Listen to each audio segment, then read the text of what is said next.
ಯಾರ ಹತ್ರ ಎಲ್ಲ ನಾಟಿ ಕೋಳಿ ಇದೆ, ನಾಟಿ ಕೋಳಿ ಮರಿ ಸಾಕಿದ್ದೀರಾ, ಇವಾಗ ಮತ್ತೆ ಹೊಸ್ದಾಗಿ ಯಾರೆಲ್ಲ ಸಾಕ್ಬೇಕಂತ ಅಂದ್ಕೊಂಡಿದ್ದೀರಾ ಕೋಳಿನ, ಕೋಳಿ ಮರಿ ಯಾರೆಲ್ಲ ತಂದು ಸಾಕ್ತಿದ್ದೀರಾ, ಸಣ್ಣ ಮರಿಗಳು 1 ತಿಂಗಳ ಮರಿ 1 ತಿಂಗಳ ಮರಿ ಅಂತೇವರು.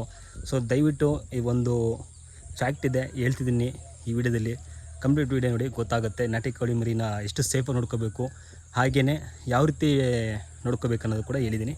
ಕಂಪ್ಲೀಟ್ ನೋಡಿ ಗೊತ್ತಾಗುತ್ತೆ.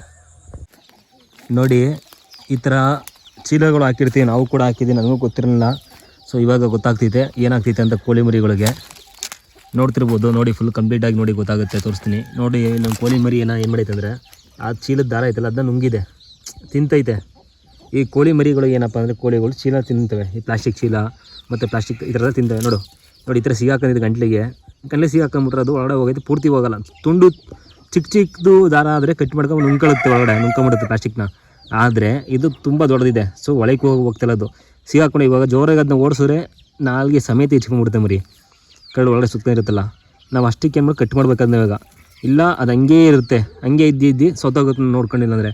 ಸೊ ದಯವಿಟ್ಟು ಹೇಳ್ತಿದ್ದೀನಿ, ನೆಕ್ಸ್ಟ್ ಕೂಡ ಯಾರಾದರೂ ಕೋಳಿ ಮರಿ ಸಾಕಿರೋರು ಶೆಡ್ ಒಳಗಡೆ ಆಗಲಿ ತಪ್ಪರೆ ಫ್ರೀ ರೇಂಜ್ ಆಚೆ ಬಿಟ್ರೆ ಈ ಥರ ಪ್ಲಾಸ್ಟಿಕ್ ಚೀಲನ ಯಾವುದೇ ಕಾರಣಕ್ಕೂ ಕೂಡ ಇಡೋದಕ್ಕೆ ಹೋಗ್ಬಿಡಿ. ಇಟ್ಟರೆ ಏನಾಗುತ್ತೆ ಅಂದರೆ ನೋಡಿ, ಇಟ್ಟರೆ ಇದೇ ಥರ ಆಗೋದು. ಇವಾಗ ನಾನು ಎತ್ತಿ ನೋಡ್ಕೊಂಡು ಮರಿನ ಬೇಕಾರೆ ನೋಡಿ ಕಾಣಿಸ್ತಿದೆಯಾ, ಎತ್ತೂರು ಸಿಗಾಕತೈತೆ ಮರಿ. ಸೊ ಈ ಥರ ಸಿಗಾಕೊಂಡಾಗ ನಾವು ಇದನ್ನು ಬಚಾವ್ ಮಾಡೋಕ್ಕಾಗಲ್ಲ. ಸೊ ಇದು ಅದಕ್ಕೆ ಏನು ಮಾಡ್ಬೇಕಂದ್ರೆ ಇವಾಗ ಸೇಮ್ ಇವಾಗ ಮರಿನ ಹಿಡ್ಕೊಂಬಿಟ್ಟು ಅಷ್ಟಕ್ಕೆ ಕಟ್ ಮಾಡಿ ಬಿಸಾಕಬೇಕು.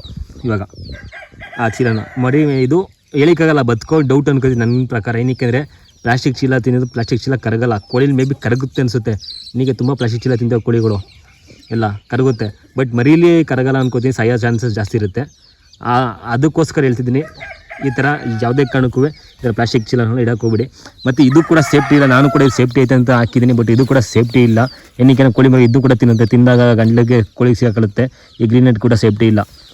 ನಾನು ಏನೋ ಅಂದ್ಕೊಂಡು ನೆರಳಿರಲಿ ಕೋಳಿಗಳು ಮರಿಗಳಿಗೆ ಸೇವ್ ಆಗಲಿ ಅಂದರೆ ಅದು ಕಿರಗಳು ಹೊಡಿತಾವೆ ಅನ್ನೋದಕ್ಕೋಸ್ಕರ ಇದನ್ನ ಗ್ರೀನ್ ನೆಟ್ ಮಾಡಿದೆ, ಬಟ್ ಇದು ಕೂಡ ಡೇಂಜರ್ ಅಂತ ಗೊತ್ತಾಗಿದೆ. ಸೊ ನನ್ನ ಅನುಭವನ ಹೇಳ್ತಾಯಿದ್ದೀನಿ ನಿಮಗೇನೆ. ಬನ್ನಿ ಇವಾಗ ನೆಕ್ಸ್ಟ್ ಇದನ್ನು ಕಟ್ ಮಾಡೋಣ. ನೋಡಿ ಈ ಥರ ಸಿಗಾಕೊಂಡಿದ್ದಾಗ ಮರಿನ ಹುಷಾರಾಗಿ ನಾವು ಸೇಫ್ ಮಾಡಬೇಕು.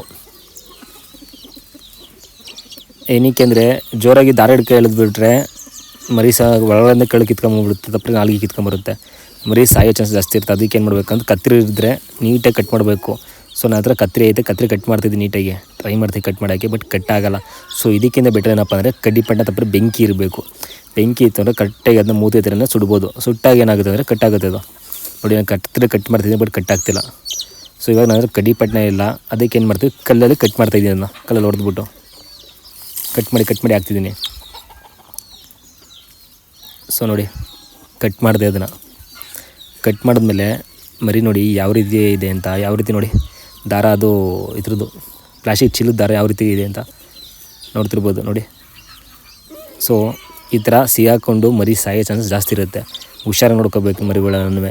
ಈ ಥರ ಸಿಗಾಕೊಂಡು ಬಿಡಿಸ್ಬೇಕು. ನಾವು ಮರ್ತ್ಬಿಟ್ರೆ ಮರಿ ಅಲ್ಲೇ ಇರುತ್ತೆ, ಅದು ಸಿಗಾಕೊಂಡು ಸತ್ತೋಗುತ್ತೆ. ತಪ್ಪರೆ ಬೇರೆ ಯಾವ್ದಾರ ಅಕ್ಕಿ ತಪ್ಪರೆ, ಕೀರ ತಪ್ಪರೆ, ನಾಯಿ ಯಾವ್ದಾರ ಬಂದು ತಿನ್ಕೊಳ್ಳೋದು ಮೂಮೆಂಟ್ ಇರುತ್ತೆ ನೋಡಿ. ಅದೇ ಇದೇ ಕೋಳಿ ಯಾವ ರೀತಿ ನುಂಗ್ಕೊಂಬಿಡ್ತು ನೋಡಿ, ಅದನ್ನ ಅಷ್ಟು ದಾರ ಆಯಿತು ಫುಲ್ ನುಂಗ್ಕತ್ತು.